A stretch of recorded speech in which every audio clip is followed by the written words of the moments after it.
Here we go. It's the Copite Podcast.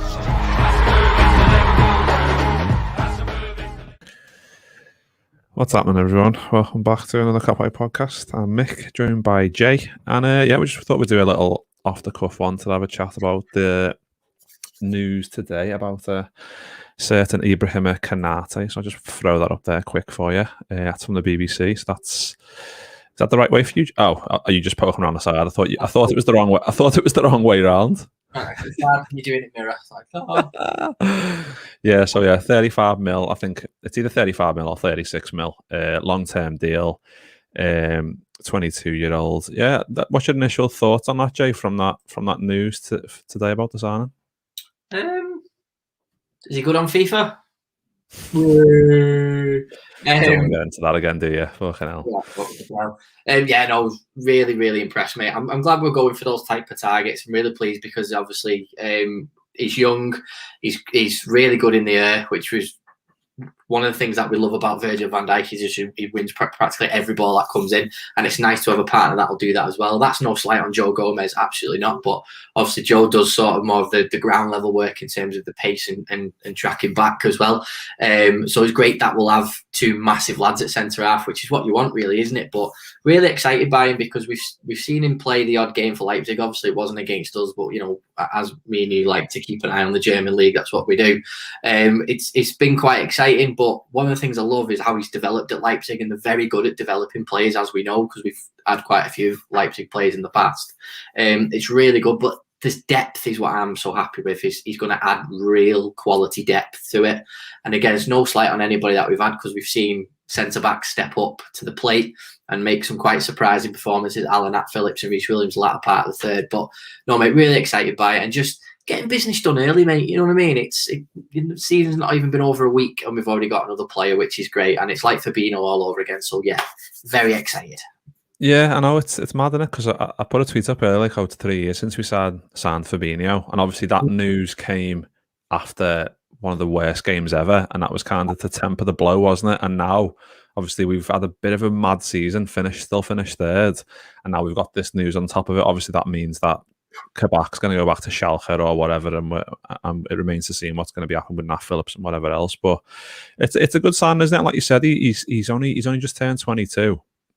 He's 6'4". He's good on the ball.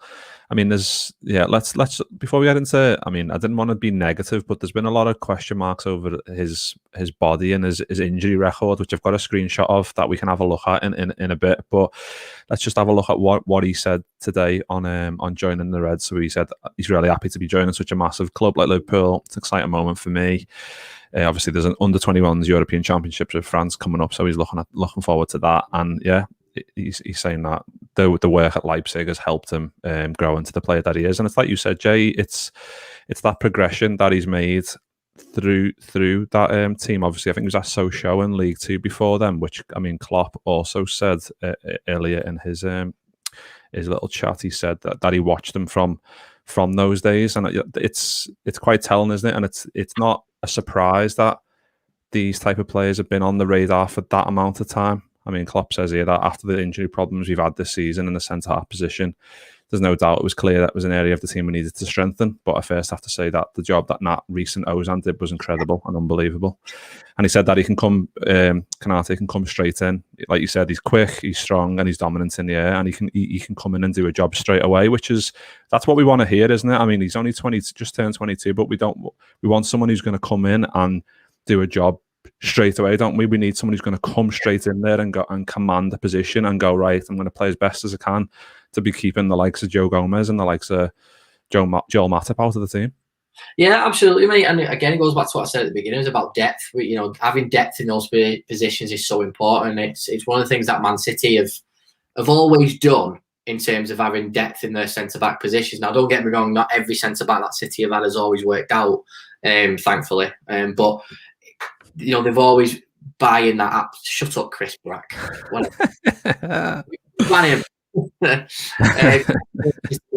the way, for hitting that milestone of 10k. So really well made up for that. For everybody at Day Trippers, apart from Chris Brack. So I think it's just like you said, mate, he'll slot right in there, and there'll be that question mark of who starts the season with Van Dijk. That's going to be the big question. And Joe Gomez, it will definitely keep him on his toes. Not like he needs to be kept on his toes anyway, because Matip was certainly in the latter part of the squad before after Gomez got injured. So it's nice that we're going to have sort of like 3 new centre halves for the season. You know what I mean? I hate using that, analogy in terms of, it's going to be like a new signing. I don't like using that, but because we missed out on so much of Gomez and Van Dijk, this is going to be really, really good. And again, that first game of the season will be telling to what Klopp wants to do for the rest of the season. Because again, with Gomez, we thought that it'd be Van Dijk and Gomez for the next few years, but it's shown that we do need that added depth. I might just think that Konate might not play as much as what we think, just because of his age, and to bed him into the squad. But we'll know that first game of the season, because if he starts the season, that first day of the Premier League campaign, and he started with Van Dijk, then you know damn well that's the pipeline of what he wants to do. Yeah, and it's mad, isn't it, that he's actually 2 years younger than Joe Gomez. That is mental. Like we sign these players, don't we, who have got a big ceiling, and I mean he hasn't played that much for Leipzig as much recently. I've got a few more stats here for us to have a look at. I'll just take this. You are the stat man, mate. That's what I'll take this comment off from Dan, just so it's not blocking everything. Yeah, so last year 21 games, year before that 11, and then 43 in 18-19. Obviously, then there's a Liverpool layer with 0, but that remains to see how many games he plays for us. But it kind of, that's a bit of a weird one, because we know he didn't play against us in the Champions League, and I don't know if that was injury or whatever, but he was on the bench, I think, for the second leg, or both legs, was he? No, he didn't play in either game. And again, what people got to think about is, he had his injury record is shocking and all that sort of stuff, and he was out for nearly 100 days with a torn muscle. But a lot of that was the summer. Do you know what I mean? So he'd done that. That is one of his biggest injuries, was done during the summer. And I've got the graphic here, Jay. So let's have a little look while you're talking. There we go. So let's look at that. So if you'll have a look at the 96 days there, that was from July till October. So in essence, say that was us, and touch wood, that never happens for us. You're missing the first part of the season, then you're raring to go then, and we're more than capable of coping if that had happened to us. So but again, you're looking at the repetitiveness of it. It's the same thing again. He was out for over 200 days in 1920, which obviously is a little bit worrying and stuff like that. But I think it's getting to the point now where it doesn't look like he's aggravated that for a while now, and he's getting back in. And I think injuries can happen. We've seen this from Van Dijk. You can be the fittest player and have an injury that ruins you, and you're out for the season. I don't think we should read too much into his injury record. I really don't, because I don't think it's something that we should be overly worried about, because we go back to the Nabil Fekir thing. He's a fantastic talent. Don't get me wrong, Nabil Fekir. I didn't really know too much about him until we started getting linked with him, and obviously that's when you start paying attention, don't you? And then the medical issue, and it just never happened. And the club know what they're doing. They're not going to look at a player and buy a player like this without thinking, is he injury prone? And that's all you've got to worry about. For everybody out there who's questioning his injury record, look what we did with Nabil Fekir. Sort of the same money. We looked at it, nearly signed him, looked at it one last time and gone, not really sure about that injury. It might happen again, blah, blah, blah. Let's just not bother. The club know what they're doing.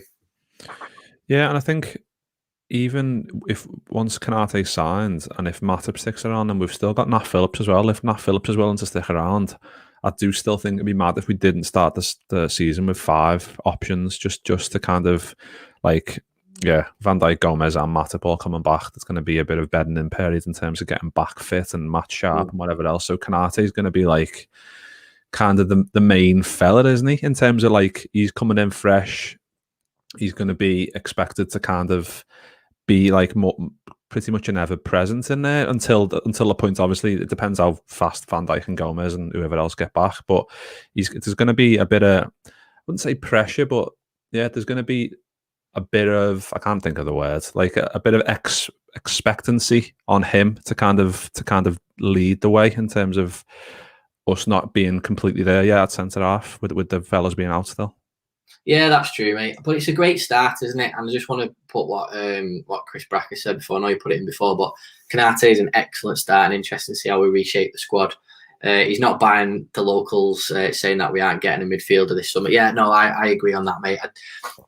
The thing is, a lot of the local journalists, they have to say stuff like this, don't they? Because their interest is to protect the club from the fact that, oh yeah, Liverpool are definitely in for Thiago. This what happened last year.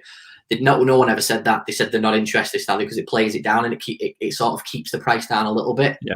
You don't show your cards, do you, when you're doing a deal? And it's like, you don't say, right, I've got £100 million to spend. Who wants? Okay, yeah, well, this one player will cost you £100 million. It doesn't work like that. So whenever people are saying, oh yeah, they're saying it's not happening, and don't kick off because a journalist says, oh, it's not happening. It's because they've got to keep it on the quiet. They really have. And then poof, a signing comes out of nowhere, doesn't it? How many times have we heard that Liverpool aren't interested in Konate, and the fine we're going forward with Nat Phillips and Reece Williams and Gomez will be back, and look what we've done. So yeah, I agree with Chris. I don't think we should sit back. I think Konate is only the start of our summer business, mate. And it's good that we're doing it at the start of the summer as well. Yeah, because obviously he's been identified for a long time, hasn't he? And I think we've done it really well, like getting Kabak in on a short term, see what he's made of, see how he fits in, if he's adaptable to what we're doing. And he done great, didn't he? He done really well. Obviously, he got injured towards the end, so he didn't play. But then having Konate as the ultimate site, having Kabak maybe as an option as well. Then if the Konate thing goes ahead, then you go, right, well, the Kabak deal's only a temporary. So it's like, that's the way you run a business. And that's why we're so, like, I've been reading quite a few, like, rival fans' tweets today about it all, like Man United fans saying, oh, Liverpool again, like, setting down the market, getting the business done nice and early and making us, like, a stronger squad already for next year. And we haven't even, the season's just finished, like you said. So it's promising signs, isn't it? Oh yeah, and I love this. This is the old Liverpool. This is Liverpool doing stuff without it being plastered all over the media and being embarrassed by Southampton and having to do public apologies. You know what I mean? Because too many people talk shit. This is how we used to do it back in the day. Yeah. And this is what I love. I just love signings just popping up from nowhere. The Thiago one didn't really pop up from nowhere because everyone was talking about it. But the Jota one certainly did. That was just that just came out of nowhere, didn't it? So I love that sort of stuff, and it wouldn't surprise me if we get another one before the Euros start, because this is so important to try and get business done before the Euros, just to see what happens. You know what I mean? Make sure that there's no distractions, and there's sagas that go on over the summer, and you want to get them in and ready. I don't think the business is done though. Do you? I think there's going to be more to come. Yeah, well, Aiden's just put in a comment there, like Genie replacement and proper striker needed at minimum. Yeah, and I think the fact that we've done this business so quickly, it gives us a huge chunk of time, doesn't it, to kind of not identify people, because there'll be a list of fucking God knows how long, but to kind of work through them and go, right, who's going to be best price. If we sell, it's going to be obviously a case of who we sell as well, how much money's in the bank. The more we sell, the better it's going to be. But it's going to be another. It's going to be another Jota or Fabinho, isn't it, coming in? I reckon just one that you think, yeah, they're a good player, but you don't realise just how promising they are until they arrive at the club. It's like Konate. People are going, oh, he's got injury worries. Oh, it's like like when I put a tweet up on the Cop-Outs earlier, the first few comments were, does anyone looked at his injury record? And it's like, why the doom and gloom? Like, just like go, right, yeah, he's had some injury problems, yeah, that's fine, but comes to a new club, that can all change, and he's a young kid still. So, I mean, if I got that injury nowadays at my age, of course I'd be out for 7 years. But like with him, he's a young lad. He'll crack on, won't he? And I'm sure he'll be absolutely fine, be raring to go, and he'll be so excited about this. And it's so important that we did make that fourth spot, because he could have turned around and gone, he probably does want to play for Liverpool. Don't get me wrong, we've been brilliant over the past few years, and what player wouldn't want? And of course, you don't want players who don't want to play for the club just because they've not got Champions League football. I do get that, but having fourth place does give us that added advantage of going for different type of names. And we spoke to Neil Jones, didn't we, the other week from Goal, and he said that we're looking at Basuma. That's an option for us as well, which I'm sure everyone would say yes to. Tielemans has been talked about as the Gini Wijnaldum replacement or the Keita replacement. So yeah, they're exciting names as well. And I would love to get a striker. Me as a lover of strikers and an ex-crap striker with a left foot myself, I always want a good striker. So I'd be interested to see who we bring up top, because I do think that Mane, Salah, and Firmino do need extra help as well as having Jota. I think we need another person to. Well, that's been spoken about loads, hasn't it? But yeah, I'm excited about Konate, mate. Yeah, but like you said though, we've got the main three, which they're obviously all going to stick around. I hope anyway, and then we've got Jota as well. We get another one in there as like a player coming off the bench who's of similar quality and isn't like a Shaq who's obviously quality, and Origi can be good, but it's not quite the same, is it? We need like a like for like swap, and to amount of games we're going to be playing next year, we need to be as strong as we can to kind of just blast this season and just go. Last season, and just get rid of it and just kind of start fresh. Have five strikers options and have 5 defensive options, and then obviously another midfielder, and that's just like a minimum, isn't it? Like Aiden said earlier, that's a minimum, and then we can kind of maybe get a few more in, hopefully as well, to add to that. Yeah, no, that's how City do it. How many times do we see City's lineup and we go, God, look at their bench? Yeah, and it's just envy. I know we can't compete in terms of money and stuff like that, but we can certainly build a squad that's more than capable of having like for like swaps, and to at least half of the squad in 2 really good players for each position. So it's definitely doable. And I say we've not got the money in terms of City's money. Of course we haven't, but we've done really well over the last few years where I think we've got a bit of dollar in the bank now. And I do think last summer was a bit of an anomaly because of COVID and all that sort of stuff.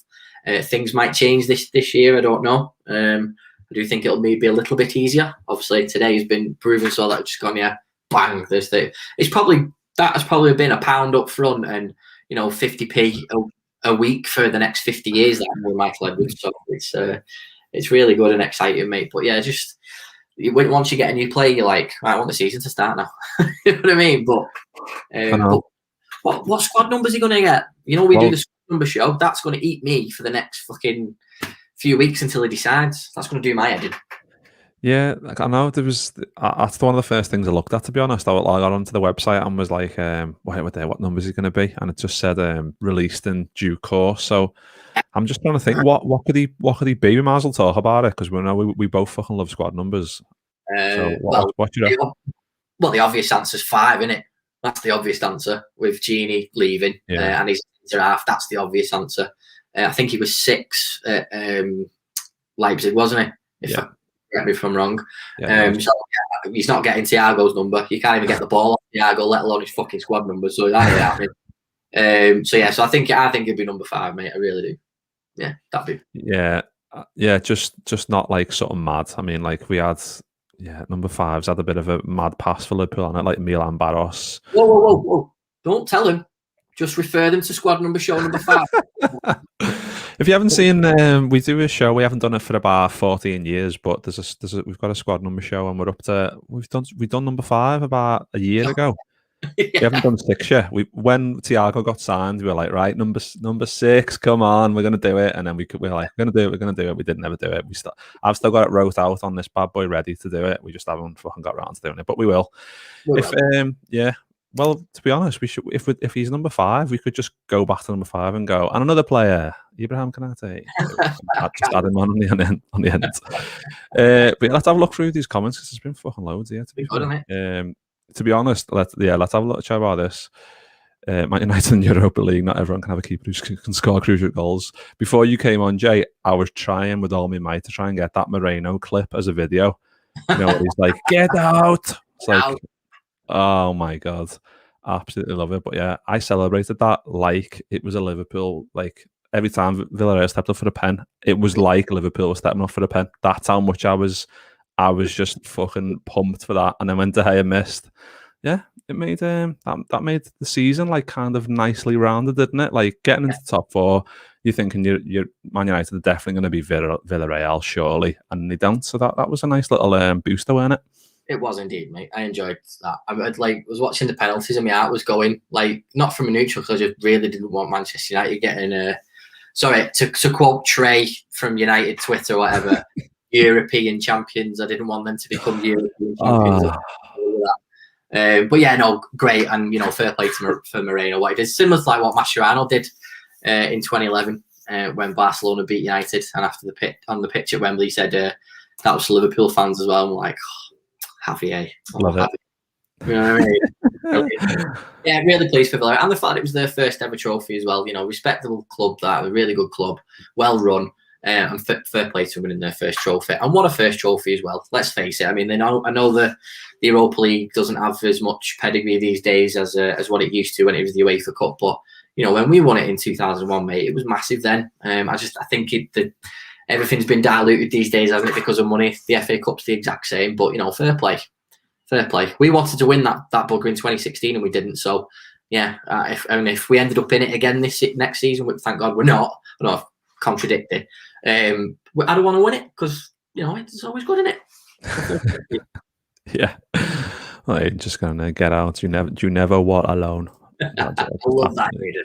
Hey, back into this. That's 3 good comments you've put in already. I love that. 100% fucking hit right there with that. But yeah, Dan's just put a comment, and obviously you've just been talking before about like you love a striker and whatever else. He's just put a comment in about don't think we sign an out and out striker, more likely a versatile forward with big potential like Pedro Goncalves. Yeah, what are your thoughts on that? I mean, we might as well have a little chat about it. I know we haven't got too much long left, but before we go, I think Dan's got a really good point, as Dan does most times. He's on this podcast with us. He's absolutely spot on. I would love a Robbie Fowler, a Fernando Torres who just gets the ball and you just know he's going to put it in the back of the net. Don't get me wrong. I know we've got that in Salah and Mane. We really, really have because of their form, especially Salah's. But you know what I'm talking about, that Werner, that Haaland type football that I would really, really like that, just because Jota's shown it as well when he's played. And I'd like to see Jota in the middle a little bit more next season. But I would just love that type of play. But again, Dan's spot on. It'd probably more likely be a versatile forward because that's what Klopp likes to play. What do you think? Yeah, I think so. I think it will be just a player he likes a player who can play in all the 3, doesn't he? And that's ideal for us. That French lad, what's he called? He plays for that French team in France. Daka, do you mean? Oh no, he wears number 7. Oh, what's he called? Oh, Mbappe. I thought you were taking the piss. Well, I was taking the piss, wasn't I? Because of course I know who Mbappe is. No, but I thought it was some like little fucking, I don't know, like. What, like was doing this question trying to catch you out? No, not today, mate. Yeah, that'd be interesting. You know what I mean? I think the Mbappe thing, that's not going away. So, who would be your guys' realistic choice for striker? Oh, fucking Haaland all day. And the only reason why I say that is because if the Harry Kane thing continues and he goes to City, I don't think Haaland goes to City. And I don't think Haaland goes to Manchester United either. I think Haaland looks at, maybe Real Madrid. I don't know. Maybe they're not at that level of where he wants to be. But if he's going to look over here, he's going to look at City and he's going to look at Liverpool. I think it's one of those two. And I do think Haaland's a realistic choice if Harry Kane goes to Manchester City. I mean, it's going to be. It is. I mean, I think you said the other week about like it's going to be a domino effect because it's going to be the first one to take the punt, and then they sign someone, then they're going to sell someone to someone else going to go somewhere else. So it's going to be that because everyone's got a bit more limited funds this summer than they normally or usually have. So, Chris just put a comment in there: Haaland staying for another season in his own words, but. I mean, he says that, but you just don't know, do you? You just honestly... Again, that keeps his value up because if he came out and said, I want to leave, a bit like Harry Kane has, then Daniel Levy now has no power. Do you know what I mean? I mean, he can turn around and say, you're not leaving for less than how many, but then he's just going to have a miserable player then, and nobody wants a miserable player on the books. So Haaland will say, oh yeah, I'm staying, but that just keeps his transfer value up because... He's already said he's staying, and Liverpool or whoever goes for him would have to offer a little bit more because if he said I want to leave, then the price comes down. Exactly. I think that's why Harry Kane's done a bit of a mad one there, having an interview with Gary Neville on a golf course. That was fucking bizarre. That was like, what is basically saying he wants to leave, and then Gary Neville's just going, oh, what about Man United? It's like, fucking hell, this is cringe-worthy. It was awkward how Harry Kane kept putting his putter resting on his cock. And he was just stood there like that. But the putter was resting between his legs. And I was like, yeah, I was like, pan back, mate. Fucking hell. Right, So Jay, yeah, there's quite a few options in it. Though the Leeds player Rafinha, I think he's been fantastic for Leeds, and he's boss. Leeds are in a position now where they're good enough to stay in this league again without making any signings, in my opinion. Because I think they've got a really, really good squad. But Rafinha could leave, giving them quite a big transfer kitty to go out and develop again and start again, like they did many, many moons ago. Rafinha could be a really nice option as well. We could do a full transfer window podcast on this shit, couldn't we? Fucking hell. Especially from these lads in the comments. It's been fucking brilliant. My mind's full now. I'm getting well excited. Can we start the new fucking season, please? Well, Chris just put another one there. Rafinha in and loan Elliott to Leeds. That'd be fucking... Take that. I'd take that. Like, nothing on Harvey Elliott. That is it. That's nothing. That's just another Premier League experience. He's still young. Yeah, and Rafinha, I think Rafinha is 24. He's Brazilian. I think he's good mates with Bobby Firmino. We had a chat with Bobby before he joined Leeds, apparently. I read last week. So, and that's what I've seen of him for this year for Leeds. Fucking hell, he's just a boss. He is like a Mahrez, isn't he? But I feel like he's got a bit more pace and a bit more about him. That I imagine that that he's already got there, and then you throw in Jurgen Klopp managing him. It's just like it could be baffling how good he could be for a bigger team. Obviously, he's done boss for them, and I don't know how much he wants to stay there. But he's only just signed, didn't he, last year? I think it was. So he's only brand new. So. But like I said, it depends, because if Leeds go, right, well, if we can get fucking mega bucks for him, and then we can use that on other players and strengthen the whole squad as a core, and it's going to keep us in the league for longer, then that's an option that they've got to think about, isn't it? Of course it is, mate. Of course it is. And Chris has just said then, no slight on Elliott, Prem loan and the next step. I agree with that, mate. He definitely is the next step to try and loan him, get him some Premier League experience. I think that's what the club were trying to do with Harry Wilson, but obviously we know Harvey Elliott's a much better player, and I'm so excited for him to come, because my wife was asking the other day of who he was, because my wife's sister sold Harvey Elliott his house, and she don't know now about football. So when she told me, I was like, all right, yeah, sound. Anyway, that besides the point. I said he's going to be like the next big thing in terms of an English product. You know, I consider him. You know, Wayne Rooney's a once in a generation talent. Michael Owen was a once in a generation talent coming up. Both of them coming up at such young ages, and that's the point I'm trying to make. Is I think he will hit the ground running at such a young age, and it's really, really exciting. I'm so glad we have him. Dugout has said, will we get Basuma from Brighton? James Pearce says not in from, but Romano says we are. Again, it goes from Pearce. Will always deny a transfer room again to protect the club's interest and protect, because that's what he needs to do. If they say they're independent, they're really, really not.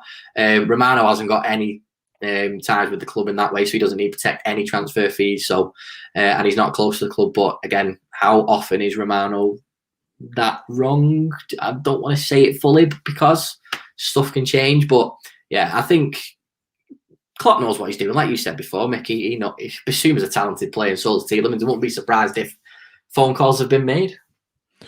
Well, if you think about it, like the list for centre half that we've just been probably Klopp and the scouting team have been looking through would have been as long as your arm.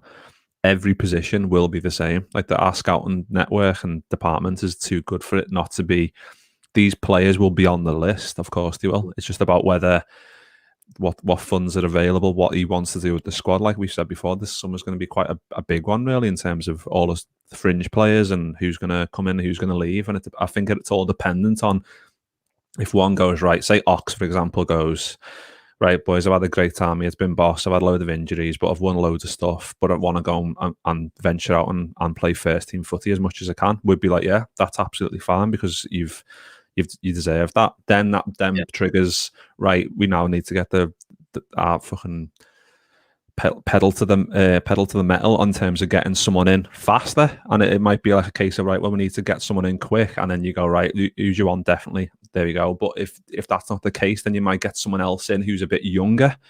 Do you see what I mean? Like, because at Ox, you'd have to get someone in who's ready to come in and be a squad player now, or you might go, oh, let's have a look a bit further down the list. Who's going to be good in 2-3 years or 1 to 2 years? And it's things like that where it's so layered that it all depends on what we do, doesn't it, in terms of ins and outs as well.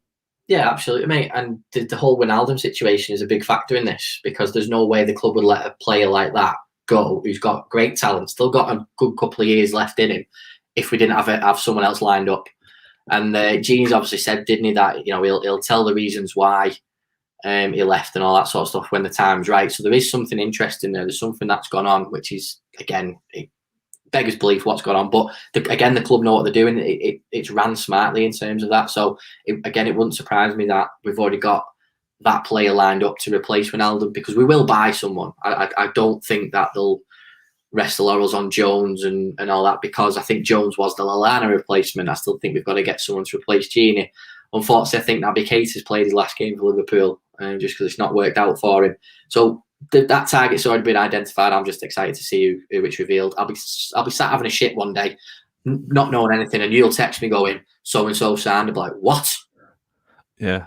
Well, that's it. That's the way Liverpool do business now. I mean, the Konate one wasn't hush hush like the Fabinho or Jota one was as much, where no one had an idea, but it will be something like that. I mean, Chris just said there, talk of Ruben Neves, and Doug said as well, Ruben Neves doesn't score simple goals, always bangers. I'm on this move totally, still 23 too. There's just loads in there. We've done that 31 minutes there, and we only were going to do 10 minutes talking about fucking Konate, but Naby barely played his first games for Liverpool. He's fucking right. He really is. I think it's something like, I'm sure it's less than, is it less than 50? It can't. Oh, do you know what? That would frighten me if it's less than 50 appearances. Find that out, Mick. Because I remember Naby Keita. I remember being at Anfield for his first game against West Ham, and we beat them 4-0. And I was looking, going, I was like, Jesus Christ, what a fucking player this man is. I was like, we've got a fucking player here. After waiting a year for him, you're like, yes. And it was just, it's hard. It really is. I'm gutted for him, because it is an absolute shame. Go on, have you found it? Yeah, so he's played 53 in his 3 years in the league. That is, so 76 in all comps. So to be, it's not horrendous. It's just it's always the same, isn't it? Like we'd always say, like on pods, like he's looking good, and then he gets up to a level, and then he's like, yeah, right, there we go, Naby Keita.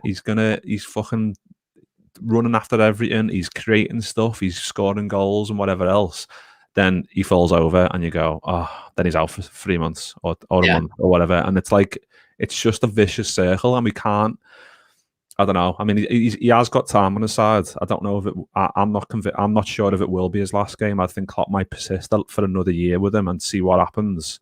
But I think he's got time on his side in terms of that. And we just, well, like Chris says there, Jamie Redknapp, he makes Jamie Redknapp look durable, which, I agree. But I just think, I don't know. I mean, I'm just being a naive bastard and thinking that he can just kind of leave all that behind and just be more durable overnight. That's just me being optimistic. But I do hope he stays, but I wouldn't also be surprised if he left. No, yeah, absolutely. It's a shame. It really is. There's quite a lot to talk about him, but again, we'll probably do a Naby Keita farewell thank you video, which will be half the fucking time with Genie. But yeah, it's just exciting, isn't it, to be in this position? The fact that we've got Champions League football, we can say goodbye to that season. Let's reset and let's go again. And the names are going to get linked with us left, right, and centre, because they all want to play. I like what Chris Kelly said before. Ward-Prowse hasn't missed a game in 2 seasons. It adds to the English list, and he's great delivering set pieces. Absolutely, wouldn't say no to Ward-Prowse. I wouldn't say no to another decent English player. I really like the fact that we've got that good nucleus of English players, which is really, really good. And for more chance of me and Jay getting along than Naby being absolutely true. 100%. And the thing is, fucking Chris don't live that far from me as well. So I'll tell you what, Chris, me and you will meet up for a beer and we'll film it. And we'll put it on this episode, and we'll see what I'll just tag along with my phone. Yeah, you tag along, mate. Absolutely. It'll just be like one of them, those like videos like on like a Twitter page, like where it's like the ultimate fights, and it's like someone jumps out of a car with the phone, and people are just fucking throwing like haymakers at each other. That's what it'll be. You know what? I don't even know where it's coming from. He just started abusing me randomly on here. And then I've gone, right, okay, nice one, pal, appreciate it. But anyway, Lucas's king is coming with a belter of a shout here. No matter who we find, Lucas still win the transfer window for consecutive seasons. Absolutely fucking will. And not sure if that's an invite or a threat. Well, I'll play prison rules, read into that what you want. Chris said, I think FSG will make clock choose between Ox and Naby as a mate weight Sunday. Yeah, I agree with that. I think there'll be one of them will go. It's more likely going to be Naby. I think it says everything when the Ox, even though I think Ox made 17 appearances this season, which is obviously a hell of a lot less than Naby. I think Naby did about 35. And we saw more from the Ox in terms of the cameos that he had. He obviously fucking scored a goal as well in the latter stages, and he could have played Naby in certain games, and he didn't. He played the Ox instead. So I think for me, that says everything. It says a lot, doesn't it? I think the Ox got, like you said, scored a goal, but scored a good goal. And if he's happy to stick around, then we'd be silly not to go, right? Yeah, we're happy for you to stick around. And if he can come in and play that, came on like as a false nine, didn't he, a couple of times as well? So if he can kind of get that position down a little bit, then it's better for us, isn't it? Surely. Correct, mate. Doug's just come in and said, Jay, did the Dortmund win the Champions League in that top? Technically, no. This was their home shirt that season. They had a different home shirt for the Champions League, so they had a European shirt that they wore it in. It was more sort of black down the sides. Really nice top, to be fair. But yeah, and that was the Lars Ricken game, which was fantastic. He came on as a substitute, and within 10 seconds, with his first touch, he lobbed the Juventus keeper from quite far out. So that's why that Dortmund game is even more famous, and Lars Ricken is a hero. And incidentally, Karl-Heinz Riedler scored in that game as well, which we then signed in the summer. Sorry. Belter. Well, yeah, Jay, well I was going to be honest, I was going to leave it on this comment, what you've put up already. No matter who we buy, the Blues will still win the transfer window for consecutive seasons. That's what's going to happen. That's what's going to happen anyway. So it doesn't matter, because they'll go top for a game, and they'll bring out a song, and it'll get top. It'll be number one, and then they'll shit the pants again, and we'll win the league. But yeah, we've done 37 minutes there. Fucking hell, let's leave it there, because we could go through these comments all fucking night. But yeah, they've been boss. Nice one, everyone, for jumping on. We've had Chris. I'll do some more transfer reading, mate. Okay. Just going to do a bit more transfer research. Fucking hell. Yeah. Well, yeah. Who's on the front of that, actually? Is that a Middlesbrough player? I remember that front cover. Go on, who are they? Go on. Okay, so that's Nick Barmby, isn't it? Yeah. Excellent. Yeah, Redknapp and obviously Ginola. Yeah. Do you know what? There was been more of a stink back in the day, wouldn't there, about FIFA covers? Like, why is Redknapp on the front of that? Why is Barmby on it? Why is Ginola? It's quite funny. So yeah. And it's full as well. I did fill it, by the way, just to let everybody know. Well, if anyone out there is still collecting stickers for this year's, I'm still going. I've got 53. I need 53. I need 53, and I can only get I can only approach Panini to get the individual ones when I've got 50. So if anyone's got any stickers, I am still on the lookout. I mean, Yanni, who sorted me this Boss Prince, has sorted me out with some. But if there's any other gimps out there like me who are sticker collecting at the age of 31, then yeah, give me a shout. Yeah, we'll leave it there. Nice ones for all the comments. There's been some belters in there. Lovely bank holiday, everybody. What was that? Sorry, I said have a lovely bank holiday. Oh yeah, have a good one. I'm off work. I know you're working today, aren't you? I'm not. So it's I've had a nice little chill day. That's why I've been having a beer at fucking 4:30 on a Friday when I should be working still, but I'm not in work, so it's all good. But yeah, we'll leave it there. Nice one, Jay, for jumping on. Nice one, everyone in the comments. You've been smashing there to celebrate the new Hi Lads, Bye Lads by Gamer Porn. Is that you? Welcome back, Lara. Yeah, it is. Gamer Porn. Yeah, we'll leave it there. We'll see you in a bit. Well, I don't know when we're going to with this season review or player ratings, or I don't even know what it is yet. If it's going to be player rating, season review, best moments, I don't know what it's going to be, but it's going to be season review now. The first third was great. The middle third was shit. The last third was fucking brilliant. Alisson scored a goal. Delete the fucking season. See you next season. Done. There we go. We'll clip those 6 seconds and we'll put that up just as a separate video, and people, you can go and watch that. Right, we're out of here. So we'll see you all in a bit. Ta-ra.